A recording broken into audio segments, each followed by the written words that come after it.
Test கிரிக்கெட்டில் 3000 ரன்களை கடந்தார் சுப்மன் கில்.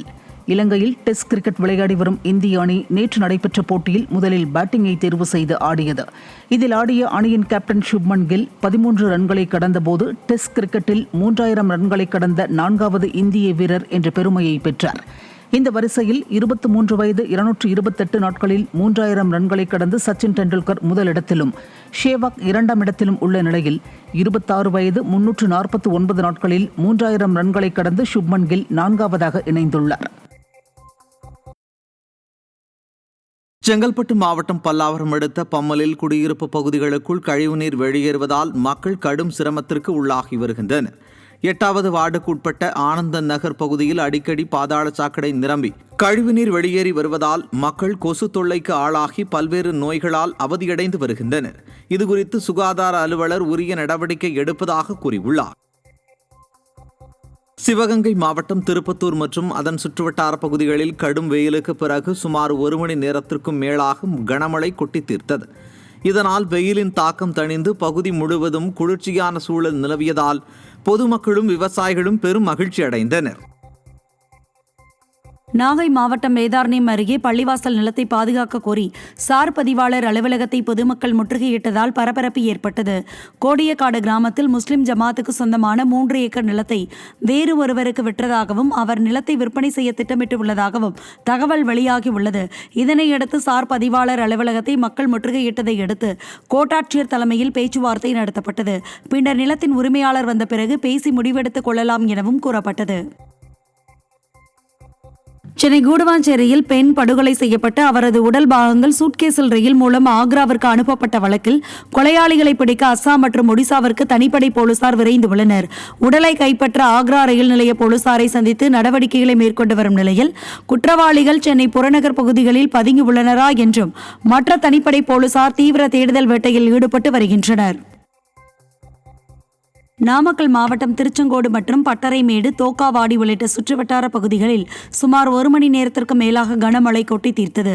இதனால் நகர பகுதிகளில் மழைநீர் தேங்கி வாகன ஓட்டிகளும் பொதுமக்களும் சிரமத்தை சந்தித்த போதிலும் வெப்பம் தணிந்து குளிர்ச்சியான சூழல் நிலவியதால் விவசாயிகள் மற்றும் பொதுமக்கள் பெருமகிழ்ச்சி அடைந்துள்ளனர்.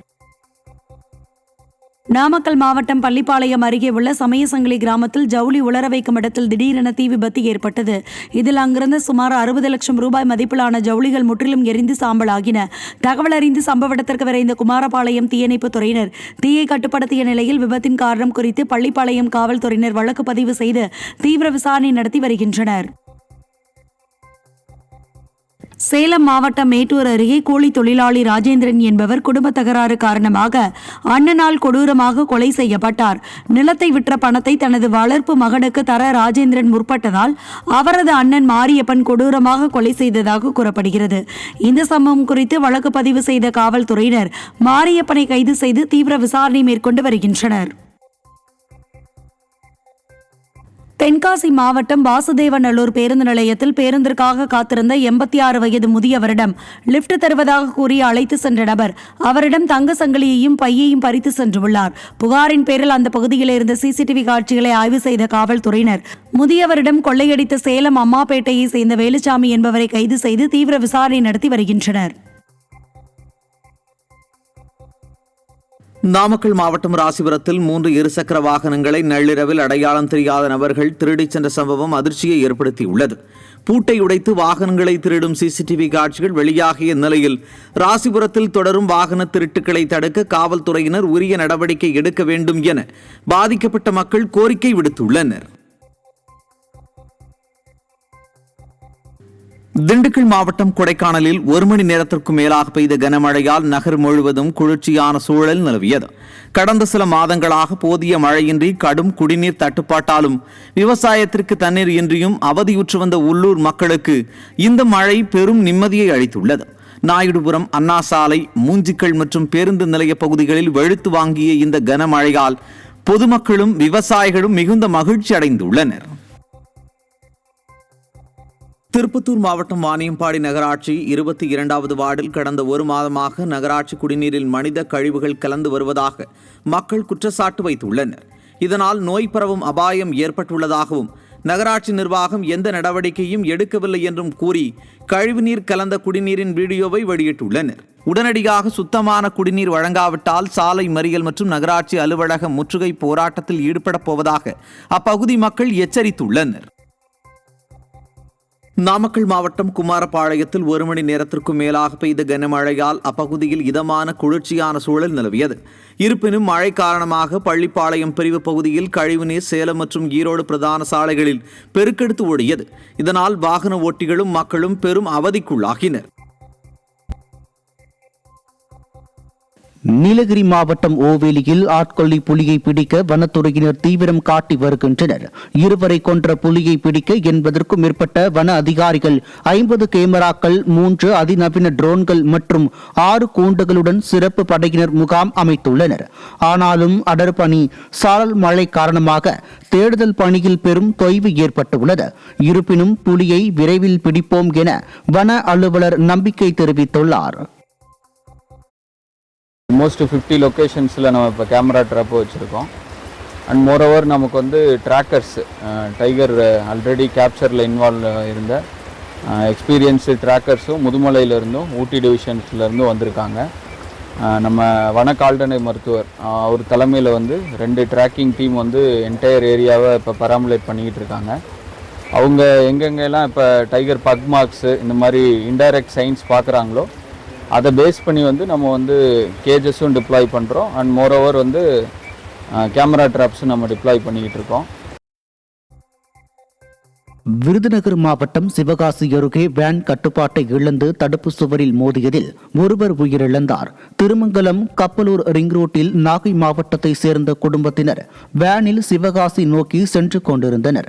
அப்போது வேன் திடீரென ஓட்டுநரின் கட்டுப்பாட்டை இழந்த தடுப்பு சுவரில் மோதி விபத்துக்குள்ளானதில் அதில் பயணித்த கணேசமூர்த்தி என்பவர் உயிரிழந்தார்.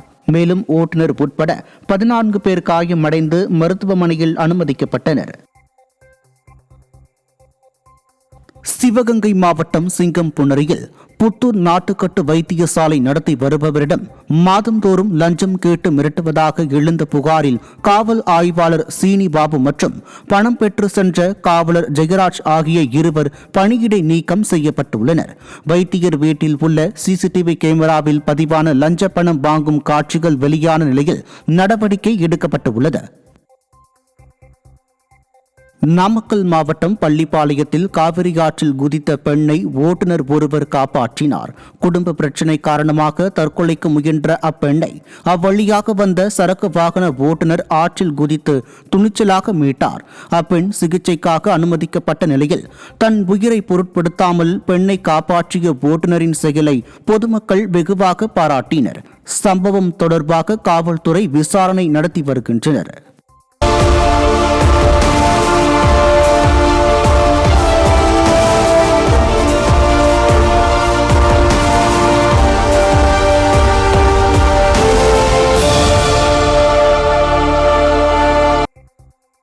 திண்டுக்கல் அருகே ஆம்னி பேருந்தில் தம்பதியிடம் 25 சவரன் தங்க நகை கொள்ளையடிக்கப்பட்ட சம்பவம் பரபரப்பை ஏற்படுத்தியது. திண்டுக்கல் கொடைரோடு டோல்கேட்டில் பெங்களூருவில் இருந்து திருச்செந்தூர் நோக்கி சென்ற தனியார் ஆம்னி பேருந்தில் ஆர்த்தி கனி தம்பதியினர் 25 சவரன் தங்க நகை வைத்திருந்த ஹேண்ட்பேக் மாயமானது. இது குறித்த புகார் கூறிய போது ஓட்டுநர் நடத்துனர் கண்டு கொள்ளாத நிலையில் புகாரின் பேரில் பேருந்தை நிறுத்தி சோதனையிட்ட போலீசார் இதுகுறித்து வழக்கு பதிவு செய்து விசாரணை நடத்தி வருகின்றனர். திருவண்ணாமலையில் நாளுக்கு நாள் வெயிலின் தாக்கம் அதிகரித்து வருவதால் அருணாச்சலேஸ்வரர் கோவிலுக்கு வரும் பக்தர்களின் வருகை கணிசமாக குறைந்துள்ளது. இதனால் வழக்கமாக 3 முதல் 4 மணி நேரம் வரை நீட்டிக்கும் பொது தரிசனம் தற்போது 1 மணி நேரத்திற்குள்ளேயே சாத்தியமாகிறது. ராஜகோபுரம் வழியே விரைவு தரிசனத்திற்கு வழிவகை செய்துள்ள கோவில் நிர்வாகம் வெயிலின் கோரப்பிடியில் இருந்து பக்தர்களை பாதுகாக்க ஆங்காங்கே குடிநீர் விநியோக வசதிகளையும் செய்துள்ளது. வார விடுமுறை மற்றும் சுப முகூர்த்த நாள் முடிந்து தென் மாவட்டங்களில் இருந்து சென்னை திரும்பும் மக்களால் திருச்சி சென்னை தேசிய நெடுஞ்சாலையில் கடும் போக்குவரத்து நெரிசல் ஏற்பட்டுள்ளது. குறிப்பாக செங்கல்பட்டு அடுத்துள்ள பரனூர் சுங்கச்சாவடி, சிங்கப்பெருமாள் கோவில், கூடுவாஞ்சேரி மற்றும் ஊரப்பாக்கம் ஆகிய பகுதிகளில் அரசு பேருந்துகள், ஆம்னி பேருந்துகள் மற்றும் கார்கள் நீண்ட வரிசையில் அணிவகுத்து ஆமை வேகத்தில் ஊர்ந்து செல்வதால் வாகன ஓட்டிகள் பெரும் அவதிக்குள்ளாகி உள்ளனர். நாமக்கல் மாவட்டம் பள்ளிப்பாளையம் சித்தி விநாயகர் கோயிலில் பக்தியுடன் சாமி கும்பிடுவது போல வந்த முதியவர் ஒருவர் அங்கிருந்த குத்து விளக்கை திருடிச் சென்றுள்ளார். இந்த விசித்திர திருட்டு தொடர்பான சிசிடிவி காட்சிகள் வெளியாகி உள்ள நிலையில் காட்சிகளின் அடிப்படையில் பள்ளிப்பாளையம் காவல்துறையினர் அந்த முதியவரை தீவிரமாக தேடி வருகின்றனர். தேனி மாவட்டம் வைகை அணையில் பிடிக்கப்படும் மீன்கள் உள்ளூர் பொதுமக்களுக்கு விற்பனை செய்யப்படாமல் மொத்த வியாபாரிகளுக்கு மட்டுமே வழங்கப்படுவதாக புகார் எழுந்துள்ளது. அதிகாலையிலேயே வரிசையில் காத்திருக்கும் மக்களை திருப்பி அனுப்பும் ஏலதாரர்கள் அதிக லாப நோக்கத்திற்காக வெளியூர் வியாபாரிகளுக்கு டன் கணக்கில் மீன்களை ஏற்றி அனுப்புவதாக மக்கள் கொந்தளிப்பில் உள்ளனர். இதனால் புதிய மீன்களை பெற முடியாமல் வெளிச்சந்தையில் அதிக விலை கொடுத்து வாங்கும் நிலைக்கு தள்ளப்பட்டுள்ளதாக கூறும் பொதுமக்கள் குறிப்பிட்ட அளவு மீன்களை உள்ளூர் வாசிகளுக்கு சில்லறை விற்பனையில் வழங்க மாவட்ட நிர்வாகம் நடவடிக்கை எடுக்க வேண்டும் என கோரிக்கை விடுத்துள்ளனர். திருவண்ணாமலை மாவட்டம் செங்கம் அருகே வீட்டின் முன் நிறுத்தப்பட்டிருந்த நெல் அறுவடை இயந்திரத்தை திருடிச் சென்ற போளூரைச் சேர்ந்த நபர் காவல்துறையினர் கைது செய்தனர். வாகன உரிமையாளர் அளித்த புகாரின் பேரில் தீவிர விசாரணை நடத்திய போலீசார் கள்ளக்குறிச்சி மாவட்டத்தில் வைத்து அந்த இயந்திரத்தை விற்க முயன்ற போது திருடிய நபரை கையும் களவுமாக பிடித்து சிறையில் அடைத்தனர். சிவகங்கை மாவட்டம் கல்லல் அருகே களத்திப்பட்டி கிராமத்தில் பேருந்து நிறுத்தம் மற்றும் சாலைகளில் உள்ள 5க்கும் மேற்பட்ட மின்கம்பங்களில் சிமெண்ட் பெயர்ந்து ஆபத்தான நிலையில் ஊசலாடி வருகின்றன. இதனால் கிராம மக்களும் வாகன ஓட்டிகளும் உயிர் பயத்தில் பயணிக்கும் சூழல் நிலவுகிறது. மழைக்காலம் தொடங்குவதற்குள் அசம்பாவிதம் ஏதும் நடக்கும் முன் சேதமடைந்த கம்பங்களை அகற்றி புதிய மின்கம்பங்களை உடனே அமைக்க வேண்டும் என அப்பகுதி மக்கள் கோரிக்கை விடுத்துள்ளனர். திண்டுக்கல் மாவட்டம் பழனி அருகே நெய்க்காரப்பட்டியில் நடைபெற்ற திருமண ஊர்வலத்தின் போது வெடிக்கப்பட்ட பட்டாசின் தீப்பொறிப்பட்டு அங்குள்ள பள்ளிவாசல் வளாகத்தில் அமைக்கப்பட்டிருந்த கூரை பந்தல் தீப்பிடித்து எரிந்தது. தகவல் அறிந்து விரைந்து வந்த தீயணைப்பு வீரர்கள் தீயை உடனடியாக அணைத்ததால் பள்ளிவாசல் கட்டிடத்திற்கு பாதிப்பு இன்றி பெரும் விபத்து தவிர்க்கப்பட்டது. இச்சம்பவம் குறித்து காவல்துறையினர் வழக்கு பதிவு செய்து விசாரணை நடத்தி வருகின்றனர். சிவகங்கை மாவட்டம் திருப்பாச்சேத்தி அருகே உள்ள தூதை கிராமத்தில் காட்டுப்பன்றிகளிடம் இருந்து பயிரை பாதுகாக்க அமைக்கப்பட்ட சட்டவிரோத மின்வேலியில் சிக்கி இளைஞர் பரிதாபமாக உயிரிழந்தார். இச்சம்பவம் தொடர்பாக காவல்துறையினர் வழக்கு பதிவு செய்து விசாரணை நடத்தி வரும் நிலையில் உயிரிழந்த இளைஞரின் குடும்பத்திற்கு உரிய இழப்பீடு வழங்க வேண்டும் என்றும் சட்டவிரோதமாக மின்வேலி அமைத்தவர் மீது கடும் நடவடிக்கை எடுத்து மாவட்டத்தில் உள்ள ஆபத்தான மின்வேலிகளை அகற்ற வேண்டும் என்றும் உறவினர்களும் கிராம மக்களும் கோரிக்கை விடுத்துள்ளனர். திருப்பூர் மாநகராட்சியின் குப்பைகளை ஊத்துக்குழி அருகே உள்ள பெரியபாளையம் பாறை குழியில் கொட்டுவதற்கு எதிர்ப்பு தெரிவித்த 500க்கும் மேற்பட்ட பொதுமக்கள் 50க்கும் மேற்பட்ட குப்பை லாரிகளை சிறைபிடித்து போராட்டத்தில் ஈடுபட்டனர். துர்நாற்றம் மற்றும் நோய் பரவும் அபாயம் இருப்பதாகவும் ஏற்கனவே கொட்டப்பட்ட குப்பைகளை முழுமையாக அப்புறப்படுத்தும் வரை போராட்டம் தொடரும் என்றும் உறுதியளித்து அப்பகுதியை முற்றுகையிட்டுள்ளதால் அங்கு பரபரப்பான சூழல் நிலவுகிறது.